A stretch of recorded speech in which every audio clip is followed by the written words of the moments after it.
ಇವತ್ತು Sunday vlog ಮಾಡ್ತಾ ಇದ್ದೀನಿ. ಸೊ ಇದು ನೆನ್ನೆನೇ ಅಪ್ಲೋಡ್ ಮಾಡಬೇಕಾಗಿತ್ತು, ನೆನ್ನೆ ಅಪ್ಲೋಡ್ ಮಾಡೋಕ್ಕಾಗಲಿಲ್ಲ, ತುಂಬ ಕೆಲಸ ಇತ್ತು ಎಡಿಟ್ ಮಾಡಿ. ಸೊ ಹಂಗಾಗಿ ಇವತ್ತು ಅಪ್ಲೋಡ್ ಮಾಡ್ತಾ ಇದ್ದೀನಿ. ಇದು ಸಂಡೇ ವ್ಲಾಗು. ಸೊ ಸಂಡೇ ತುಂಬಾ ಕೆಲಸ ಇತ್ತು, ಅಂದರೆ ಕಿಚನ್ ಕ್ಲೀನಿಂಗ್ ಮಾಡ್ಕೊಳ್ಳೋಣ ಅಂತ ಪ್ಲ್ಯಾನ್ ಮಾಡಿದ್ದೆ. ಫುಲ್ ಡೇ ಅದೇ ಆಗೋಯ್ತು. ಇವಾಗ ಟೈಮು 10:30 ಆಗಿದೆ.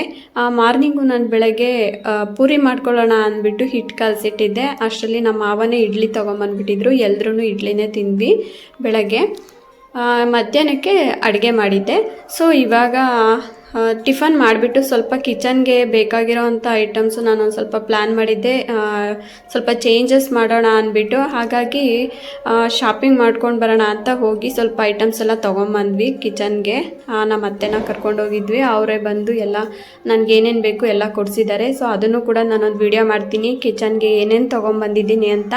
ಸದ್ಯಕ್ಕೆ ಇವತ್ತು ಜಸ್ಟ್ ಕಿಚನ್ ಕ್ಲೀನಿಂಗ್ ಮಾತ್ರ ನಾನು ಮಾಡ್ಕೊಳ್ತಾ ಇದ್ದೀನಿ. ನೋಡ್ತಾ ಇರ್ಬೋದು ನೀವು, ಇದು ನನ್ನ ಕಿಚನ್ನು ತುಂಬಾ ಮಿಸ್ಸಿ ಆಗಿದೆ. ನೋಡ್ತಾ ಇರ್ಬೋದು ನೀವು, ತುಂಬ ಹೇಗಂದರೆ ಹಾಗೆ ಆಗಿಬಿಟ್ಟಿದೆ. ವಾರಕ್ಕೊಂದ್ಸರಿ ಕ್ಲೀನ್ ಮಾಡ್ತಾನೆ ಇರ್ತೀವಿ. ಹಾಗಿದ್ರೂ ನನಗಿವಾಗ ಕಿಚನ್ನು ಫುಲ್ಲು ಎಂಟೈರ್ ಕಿಚನ್ನೇ ಚೇಂಜ್ ಮಾಡಬೇಕು ಅಂತ ಐಡಿಯಾ ಮಾಡಿದ್ದೀನಿ. ಸೊ ಹಾಗಾಗಿ ಇವತ್ತು ಲಾಸ್ಟ್ ಫೈನಲ್ ಆಗಿ ಈ ಥರ ತೋರಿಸ್ತಾ ಇದ್ದೀನಿ. ಫುಲ್ಲು ಯಾವ್ದ್ಯಾವುದು ಬೇಡವಾಗದೇ ಇರೋದನ್ನೆಲ್ಲ ನನಗೆ ಯಾವ ರೀತಿ ಬೇಕೋ ಹಾಗೆ ಜೋಡಿಸ್ಕೊಳ್ಳೋಣ ಅಂದ್ಬಿಟ್ಟು ಇವತ್ತು ಫುಲ್ಲು ಫಸ್ಟು ಕ್ಲೀನ್ ಮಾಡ್ಕೊಳ್ತಾ ಇದ್ದೀನಿ. ಇವತ್ತು ಸಂಡೇ ಫುಲ್ ಡೇ ಕ್ಲೀನಿಂಗೇ ಆಯಿತು. ಸೊ ನೋಡ್ತಾ ಇರ್ಬೋದು, ಇದು ನಮ್ಮ ಕಿಚನ್ನು. ಈ ರೀತಿಯಾಗಿ ಕಂಟೈನರಲ್ಲಿ ನಾನು ಐಟಮ್ಸ್ ಎಲ್ಲ ಹಾಕಿಟ್ಕೊಂಡಿದ್ದೀನಿ. ಇದು ಪೂರಿ ಹಿಟ್ಟು ಕೂಡ ನಾನು ಕಲಸಿಟ್ಟಿದ್ದೆ. ನಾವು ಅಂದರೆ ಫಿಲ್ಟರ್ ಎಲ್ಲ ಇಲ್ಲ ನಮ್ಮ ಮನೇಲಿ. ಸೊ ನಾವು ಏನಿದ್ರು ಈ ಥರ ಕ್ಯಾನಲ್ಲಿ ನೀರು ಕುಡಿಯೋದು. ಹಾಗಾಗಿ ನಾವು ಒಂದು ಮಡಿಕೆ ನೀರಲ್ಲಿ ಜಾಸ್ತಿ, ಯಾಕಂದರೆ ಕೋಲ್ಡ್ ಆಗಿರುತ್ತೆ ನೀರು ಅಂದ್ಬಿಟ್ಟು ಅದನ್ನು ಕೂಡ ನಾವು ಅದರಲ್ಲೇ ಉಪಯೋಗಿಸೋದು ನೀರು. ಸೊ ಈಗ ನೋಡ್ತಾ ಇರ್ಬೋದು, ಎಲ್ಲ ಈ ರೀತಿಯಾಗಿ ಸ್ಪ್ರೇ ಮಾಡ್ತಾ ಇದ್ದೀನಿ. ಫಸ್ಟು ಎಲ್ಲ ಐಟಮ್ಸ್ ಎಲ್ಲ ತೆಗೆದಿಟ್ಬಿಟ್ಟಿದ್ದೀನಿ. ಆಲ್ರೆಡಿ ಟಿಫನ್ ತಿಂದು ಶಾಪಿಂಗ್ ಮಾಡ್ಕೊಂಡು ಬಂದ ಮೇಲೆ ಕಿಚನ್ ಕ್ಲೀನ್ ಮಾಡ್ಕೊಳ್ಳೋಣ ಅಂತ ಎಲ್ಲ ಐಟಮ್ಸ್ ತೆಗೆದಿಟ್ಟಿದ್ದೀನಿ.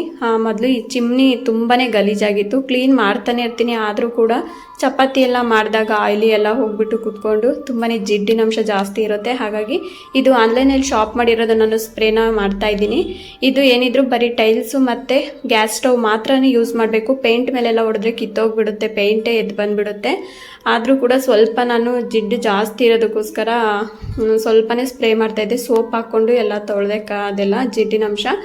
ಮತ್ತು ಇದು ಚಿಮ್ನಿ ಏನಿದೆ ಟೈಲ್ಸು, ಅದನ್ನೆಲ್ಲ ನಾನು ಸ್ಪ್ರೇ ಮಾಡಿ ಒಂದು 1/2 hour ಬಿಟ್ಟರೆ ಚೆನ್ನಾಗಿ ನೆನ್ಕೊಳ್ಳುತ್ತೆ. ಆಮೇಲೆ ಒಂದ್ಸರಿ ಸ್ಕ್ರಬ್ ಮಾಡಬೇಕು. ಈ ರೀತಿ ಸ್ಕ್ರಬ್ ಮಾಡಿದ ತಕ್ಷಣ ಎಲ್ಲನೂ ಬಿಟ್ಕೊಂಡು ಬಿಡುತ್ತೆ, ಕ್ಲೀನ್ ಆಗುತ್ತೆ. ಆಮೇಲೆ ಒಂದು ತೇವ ಆಗಿರೋ ಒಂದು ಬಟ್ಟೆಯಲ್ಲಿ ಕ್ಲೀನಾಗಿ ಎಲ್ಲ ಒರೆಸ್ಕೊಂಡ್ಬಿಟ್ರೆ ಕ್ಲೀನ್ ಆಗಿಬಿಡುತ್ತೆ. ಸೊ ನೋಡ್ತಾ ಇರ್ಬೋದು, ಬರೀ ನಾನು ಕಿಚನ್ ಅಂದರೆ ಮೇಲ್ಗಡೆ ಮಾತ್ರನೇ ಕ್ಲೀನ್ ಮಾಡಿಲ್ಲ, ಕೆಳಗಡೆ ನಮ್ಮ ಕಬೋರ್ಡ್ಗಳೆಲ್ಲನೂ ಪಾತ್ರೆ ಜೋಡಿಸ್ಕೊಳ್ಳೋದು ಎಲ್ಲ ಫುಲ್ಲು ಎಂಟೈರ್ ಕಿಚನ್ನೇ ಕ್ಲೀನ್ ಮಾಡಿಕೊಂಡೆ. ಫುಲ್ ಡೇ ಅದೇ ಆಗೋಯ್ತು. ಸೊ ಇದೆಲ್ಲ ಕ್ಲೀನ್ ಮಾಡಿದ್ದಾದಮೇಲೆ ಮತ್ತೆ ಅದೇ ಕಂಟೈನರ್ಗಳನ್ನ ನಾನು ಇಡ್ತಾ ಇಲ್ಲ, ಬೇರೆ ಹೊಸ ಕಂಟೈನರ್ಗಳನ್ನ ತೊಗೊಂಬಂದಿದ್ದೀನಿ. ಸೊ ಅದನ್ನೆಲ್ಲ ಜೋಡಿಸ್ಬೇಕು. ಅಂದರೆ ನಾನು ಯಾವಾಗ ಮತ್ತೆ ನೆಕ್ಸ್ಟ್ ವಿಡಿಯೋ ಮಾಡ್ತೀನಲ್ವಾ, ಕಿಚನ್ ಡೆಕೋರೇಷನ್ ವಿಡಿಯೋ ಬಂದುಬಿಟ್ಟು ನೆಕ್ಸ್ಟ್ ವಿಡಿಯೋ ಅಪ್ಲೋಡ್ ಮಾಡ್ತೀನಿ. ಅವತ್ತಿನ ದಿವಸನೇ ನಾನು ಕಿಚನ್ಗೆ ಏನೇನು ತೊಗೊಂಬಂದಿದ್ದೀನಿ ಅದು ಐಟಮ್ ಎಲ್ಲನೂ ನಾನು ಜೋಡಿಸ್ಕೊಡ್ತೀನಿ. ಅದಕ್ಕೂ ಮುಂಚೆ ಏನು ತೊಗೊಂಬಂದಿದ್ದೀನಿ ಅಂತ ಕೂಡ ಒಂದು ವಿಡಿಯೋ ಮಾಡ್ತೀನಿ. ಸೊ ಇವಾಗ ಫುಲ್ಲು ಕಿಚನ್ ಕ್ಲೀನ್ ಆಗಿದ್ದರಿಂದ ಸ್ವಲ್ಪ ಸಮಾಧಾನ ಆಯಿತು ಮನಸ್ಸಿಗೆ, ಅಂದರೆ ಒಂದಷ್ಟು ಕೆಲಸ ಮುಗಿಯುತ್ತಲ್ವ. ಸೊ ಹಾಗಾಗಿ ಸ್ವಲ್ಪ ಸಮಾಧಾನ. ಐಟಮ್ಸ್ ಎಲ್ಲ ನಾವು ಯಾವಾಗ ಬೇಕೋ ಅವಾಗ ಜೋಡಿಸ್ಕೊಳ್ಬೋದು. ಸೊ ಅದು ಕೂಡ ವಿಡಿಯೋ ಮಾಡಿ ತೋರಿಸ್ತೀನಿ. ನೋಡ್ತಾ ಇರ್ಬೋದು, ಫುಲ್ಲು ಎಲ್ಲ ಕ್ಲೀನ್ ಮಾಡಿದ್ರಿಂದ ಕಿಚನ್ ಎಲ್ಲ ಕ್ಲೀನಾಗಿ ಕಾಣಿಸ್ತಾ ಇತ್ತು. ಸೊ ಈಗ ಸ್ವಲ್ಪ ತರಕಾರಿ ಕೂಡ ಇತ್ತು, ಅದನ್ನು ಕೂಡ ಎಲ್ಲ ವಾಶ್ ಮಾಡಿ ಎತ್ತಿಟ್ಕೊಳ್ತಾ ಇದ್ದೀನಿ. ಅಷ್ಟರಲ್ಲಿ ಸಂಜೆ 6 ಗಂಟೆನೇ ಆಗಿಬಿಟ್ಟಿತ್ತು. ಆಮೇಲೆ ನಮ್ಮ ಅತ್ತೆ ಸ್ವಲ್ಪ ರಂಗೋಲಿ ಹಾಕು ದೀಪಗಳೆಲ್ಲ ಹಚ್ಚಬೇಕು ಅಂತ ಹೇಳಿದ್ರು. ಆಮೇಲೆ ಸ್ವಲ್ಪ ರಂಗೋಲಿ ಎಲ್ಲ ಹೊರಗಡೆ ಮತ್ತು ಒಳಗೆ ಹೊರಗಡೆ 2 ಕಡೆನೂ ಒಂದೊಂದು ರಂಗೋಲಿ ಹಾಕಿದ್ದೆ. ಸೊ ಫ್ರೆಂಡ್ಸ್, ಇಷ್ಟೇ ಇವತ್ತಿನ ವಿಡಿಯೋ. ಸೊ ಇಲ್ಲಿಗೆ ಎಂಡ್ ಮಾಡ್ತಾ ಇದ್ದೀನಿ. ಸೊ ಫ್ರೆಂಡ್ಸ್, ನಾನು ಏನೇನು ಪ್ರಾಡಕ್ಟ್ ತೊಗೊಂಬಂದಿದ್ದೀನಿ ಅಂತ ನೆಕ್ಸ್ಟ್ ವಿಡಿಯೋದಲ್ಲಿ ತೋರಿಸ್ತೀನಿ. ಹಾಗೆ ಹೇಗೆಲ್ಲ ಅರೇಂಜ್ ಮಾಡ್ಕೊಳ್ತೀನಿ ಅಂತ ಕೂಡ ಮುಂದೆ ವಿಡಿಯೋ ಮಾಡ್ತೀನಿ.